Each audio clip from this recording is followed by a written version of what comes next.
Hi అండి. ఈరోజు video వచ్చేసి టైలరింగ్ చేసే ప్రతి ఒక్కరికి కూడా చాలా అంటే చాలా బాగా యూజ్ అవుతుందండి. ముఖ్యంగా కస్టమర్ బ్లౌజెస్ స్టిచ్ చేసేవారికి.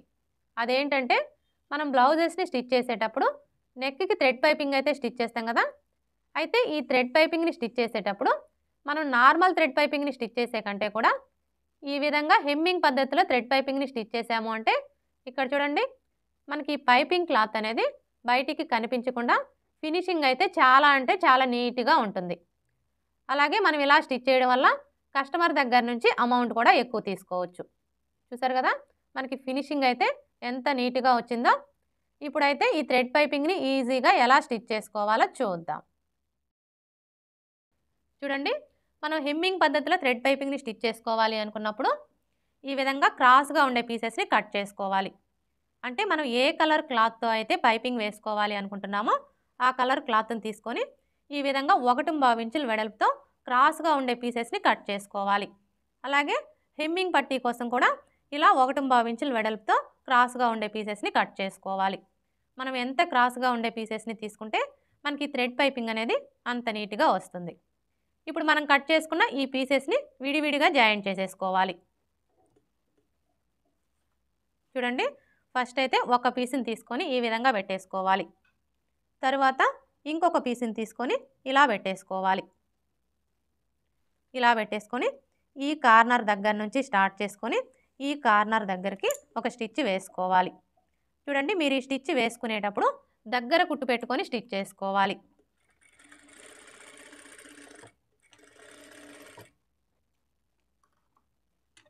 చూసారా ఈ విధంగా దగ్గర కుట్టు పెట్టుకొని స్టిచ్ చేసుకోవడం వల్ల ఇది వచ్చేసి మనకి ఆపోజిట్ కలర్ థ్రెడ్ కాబట్టి మనకి ఇటువైపునకు థ్రెడ్ అనేది కనిపించకుండా ఉంటుంది. అదే మీరు దూరం కుట్టు పెట్టుకొని స్టిచ్ చేసుకున్నారనుకోండి మనకి ఇటువైపునకు థ్రెడ్ కలర్ కనిపిస్తుందన్నమాట. ఇలా స్టిచ్ చేసుకున్న తర్వాత ఇప్పుడు ఖర్చు కోసం పావించి ఉండేలా చూసుకొని ఈ ఎక్స్ట్రా క్లాత్ని కట్ చేసుకోవాలి.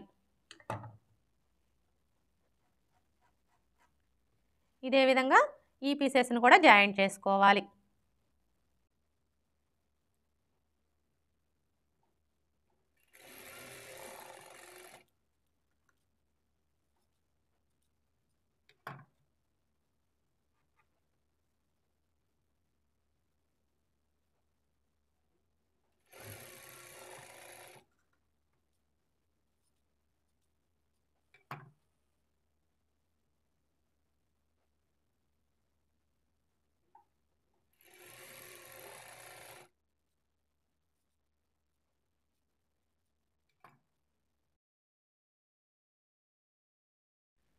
చూడండి మీరు ఈ పీసెస్ని జాయింట్ చేసుకునేటప్పుడు ఖర్చులన్నీ కూడా ఒకే వైపుకి వచ్చేలాగా చూసుకొని జాయింట్ చేసుకోవాలి. ఇలా జాయింట్ చేసేసుకున్న తర్వాత ఇప్పుడు థ్రెడ్ పైపింగ్ని స్టిచ్ చేసుకోవాలి. చూడండి ఇది వచ్చేసి పైపింగ్ థ్రెడ్ అండి. మనకి పైపింగ్ థ్రెడ్లో కూడా రకాలు ఉంటాయి. అంటే సన్నగా ఉండే థ్రెడ్ ఉంటుంది, లావుగా ఉండే థ్రెడ్ కూడా ఉంటుంది. ఇది వచ్చేసి 12వ నెంబర్ థ్రెడ్ అండి. 12వ నెంబర్ థ్రెడ్ అయితే మనకి ఫినిషింగ్ అనేది నీట్గా వస్తుంది. అంటే మనం నార్మల్ పాదంతోనే థ్రెడ్ పైపింగ్ని ఈజీగా స్టిచ్ చేసేసుకోవచ్చు అనమాట. అదే మీరు లావుగా ఉండే థ్రెడ్ తీసుకున్నారనుకోండి అలాంటప్పుడు మనం నార్మల్ పాదంతో స్టిచ్ చేసుకోవడం కుదరదండి. ఖచ్చితంగా వన్ సైడ్ పాదాన్ని సెట్ చేసుకొని స్టిచ్ చేసుకోవాలి. ఇప్పుడు ఈ పైపింగ్ క్లాత్ని తీసుకొని మనకు ఒకవైపున ఖర్చు కనిపిస్తుంది కదా ఈ ఖర్చు కనపడే వైపు వచ్చేసి ఇలా పై వైపునకు ఉండేలాగా పెట్టేసుకొని ఇప్పుడు ఈ పైపింగ్ క్లాత్కి మధ్యలో థ్రెడ్ని ఈ విధంగా పెట్టేసుకొని ఇలా ఫోల్డ్ చేసుకోవాలి. ఇలా ఫోల్డ్ చేసుకొని ఈ విధంగా స్టిచ్ చేసుకోవాలి.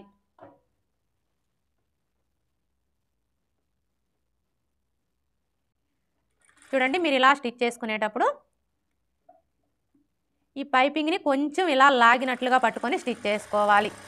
ఇలా స్టిచ్ చేసుకున్నాము అంటే మనకి థ్రెడ్ పైపింగ్ అనేది ఎక్కడ లూజ్ అనేది రాకుండా స్టిఫ్గా నీట్గా వస్తుంది.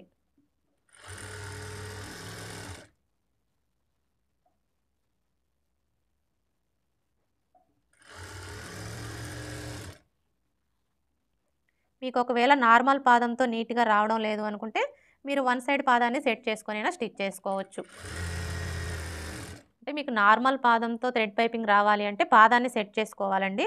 పాదాన్ని సెట్ చేసుకుంటేనే మనకి నార్మల్ పాదంతో ఫినిషింగ్ అనేది నీట్గా వస్తుంది.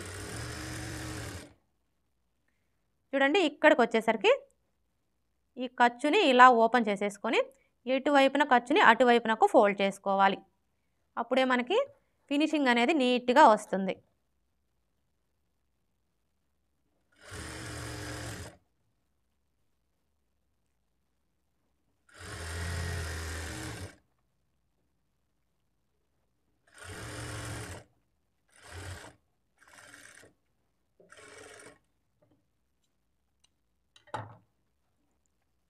చూసారా?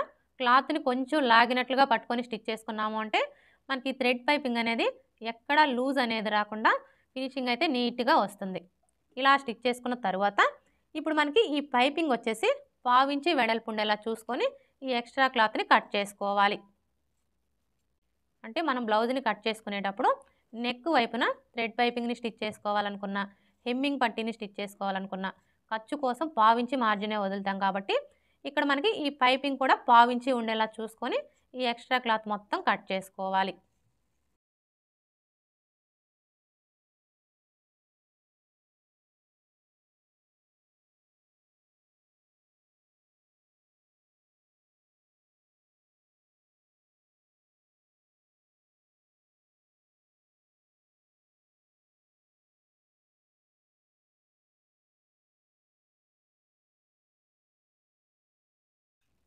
చూసారు కదా? స్టార్టింగ్ నుంచి ఎండింగ్ వరకు కూడా మనకి ఈ పైపింగ్ వచ్చేసి 1/2 ఇంచి వెడల్పు ఉండేలా చూసుకొని ఎక్స్ట్రా క్లాత్ మొత్తం కూడా కట్ చేసుకోవాలి. ఇలా కట్ చేసుకున్న తర్వాత ఇప్పుడు ఈ మెడ పట్టీ క్లాత్‌ని తీసుకొని ఈ విధంగా పెట్టేసుకోవాలి. అంటే ఖర్చులు వచ్చేసి లోపలికి ఉండేలా చూసుకొని ఈ విధంగా పెట్టేసుకోవాలి. ఇలా పెట్టేసుకున్న తర్వాత ఇప్పుడు మనం రెడీ చేసుకున్న ఈ పైపింగ్‌ని తీసుకొని ఇలా పెట్టేసుకోవాలి. ఇలా పెట్టేసుకొని ఈ రెండింటికి కలిపి ఒక స్టిచ్ వేసుకోవాలి. అంటే ఇక్కడ చూడండి ఆల్రెడీ మనకి స్టిచ్ కనిపిస్తుంది కదా! ఇప్పుడు ఇదే స్టిచ్ మీద ఇంకొక స్టిచ్ వేసుకోవాలి.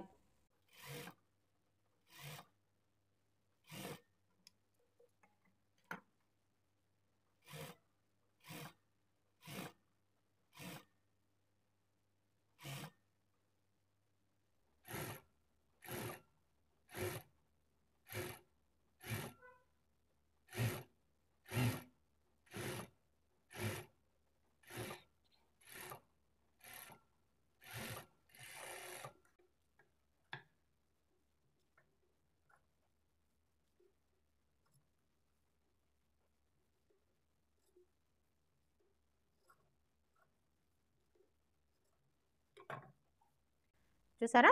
ఈ విధంగా స్టిచ్ చేసుకున్న తర్వాత ఇప్పుడు మనం ముందుగా స్టిచ్ చేసుకున్న బ్లౌజ్ పీస్‌ని ఈ విధంగా పెట్టేసుకోవాలి. అంటే రైట్ సైడ్ వచ్చేసి పై వైపునకు ఉండేలాగా పెట్టేసుకోవాలి. ఇలా పెట్టేసుకున్న తర్వాత ఇప్పుడు ఈ మెడ పట్టీని తీసుకొని ఈ విధంగా పెట్టేసుకోవాలి. అంటే మనం జాయింట్ చేసుకున్న ఈ పైపింగ్ వచ్చేసి లోపల ఉండే విధంగా పెట్టేసుకోవాలి. అర్థమైంది కదా? మనకి థ్రెడ్ పైపింగ్ వచ్చేసి బ్లౌజ్ పీస్‌కి, మెడ పట్టీకి మధ్యలో ఉండేలాగా పెట్టేసుకోవాలి. అలాగే మనం మెడ పట్టీని ఈ విధంగా పెట్టేసుకున్నప్పుడు ఈ కాజా పట్టీ కంటే కూడా ఇలా ఒక 1/2 ఇంచి ఎక్స్ట్రా ఉండేలా చూసుకొని ఇక్కడి నుంచి స్టార్ట్ చేసుకొని ఇక్కడ చూడండి ఆల్రెడీ మనకి స్టిచ్ కనిపిస్తుంది కదా! ఇప్పుడు ఇదే స్టిచ్ మీద ఇంకొక స్టిచ్ వేసుకోవాలి.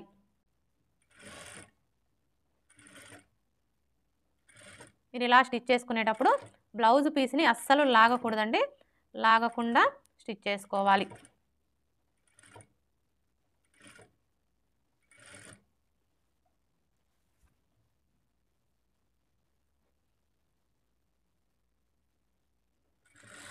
చూడండి ఇక్కడికి వచ్చేసరికి ఈ షోల్డర్ ఖర్చు వచ్చేసి రెండు వైపులా కూడా ఇలా బ్యాక్ పార్ట్ వైపునకు ఉండేలాగా ఫోల్డ్ చేసుకొని స్టిచ్ చేసుకోవాలి.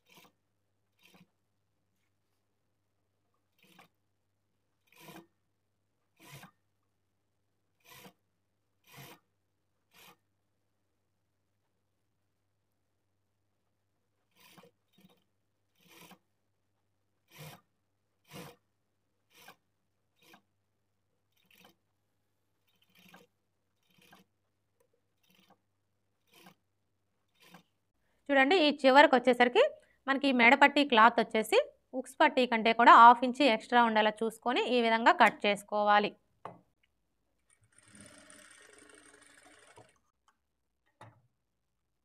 ఇలా స్టిచ్ చేసుకున్న తర్వాత ఇప్పుడు నెక్ రౌండ్ చుట్టూ దగ్గరగా కట్స్ పెట్టుకోవాలి. మీరు ఇలా కట్స్ పెట్టుకునేటప్పుడు ఇప్పుడు మనం వేసుకున్న ఈ స్టిచ్ అనేది కట్ అవ్వకుండా జాగ్రత్తగా కట్స్ పెట్టుకోవాలి. ఇలా కట్స్ పెట్టుకుంటేనే మనకి నెక్ షేప్ అనేది పర్ఫెక్ట్గా వస్తుంది. మీరు ఇలా కట్స్ పెట్టుకునేటప్పుడు ఈ థ్రెడ్ అనేది కట్ అయిందనుకోండి మనకి బ్లౌజ్ పాడైపోతుందండి. అందుకని చెప్పేసి జాగ్రత్తగా చూసుకుంటూ ఈ విధంగా కట్స్ పెట్టుకోవాలి.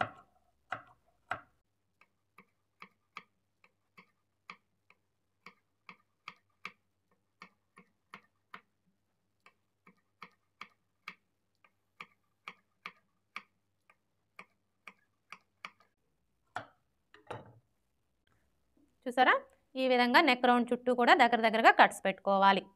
ఇలా కట్స్ పెట్టుకున్న తర్వాత ఇప్పుడు ఈ ఎక్స్ట్రా క్లాత్ని ఇలా లోపల వైపునకు ఫోల్డ్ చేసుకోవాలి. ఇలా ఫోల్డ్ చేసుకున్న తర్వాత ఇప్పుడు మరలా ఈ మెడ పట్టీని ఇలా ఫోల్డ్ చేసుకోవాలి. చూడండి మనం ఇలా ఫోల్డ్ చేసుకున్నప్పుడు మనకి మెడ పట్టీ వెడల్పు వచ్చేసి 1/2 ఇంచ్ ఉండేలా చూసుకొని ఈ విధంగా ఒక స్టిచ్ వేసుకోవాలి. చూసారా మనకి ఈ స్టిచ్ అనేది పైపింగ్ మీద పడకుండా పైపింగ్ పక్కనే పడేలాగా స్టిచ్ చేసుకోవాలి. అలాగే మీరు ఇలా స్టిచ్ చేసుకునేటప్పుడు స్టార్టింగ్ నుంచి ఎండింగ్ వరకు కూడా మనకి హెమ్మింగ్ పట్టీ అనేది ఒకే వెడల్పు ఉండేలాగా చూసుకుంటూ స్టిచ్ చేసుకోవాలి. అప్పుడే మనకి ఫినిషింగ్ అనేది నీట్గా ఉంటుంది.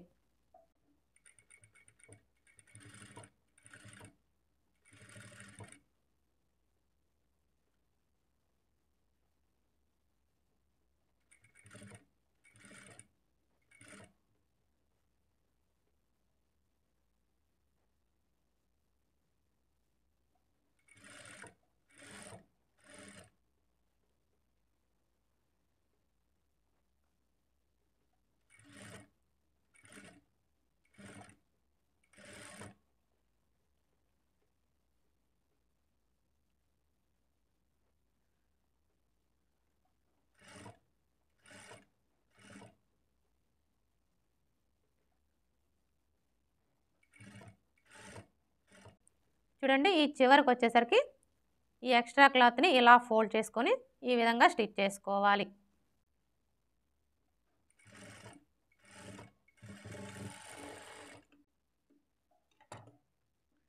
ఇలా స్టిచ్ చేసుకున్న తర్వాత ఇప్పుడు ఈ ఎక్స్ట్రా క్లాత్ మొత్తం కట్ చేసుకోవాలి.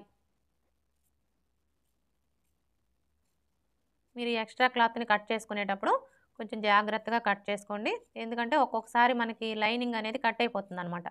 ఈ లైనింగ్ కట్ అయింది అంటే మనకి బ్లౌజ్ మొత్తం పాడైపోతుంది. మీరు బిగినర్స్ అయితే మాత్రం కొంచెం నిదానంగా ఇలా చూసుకుంటూ కట్ చేసుకోండి.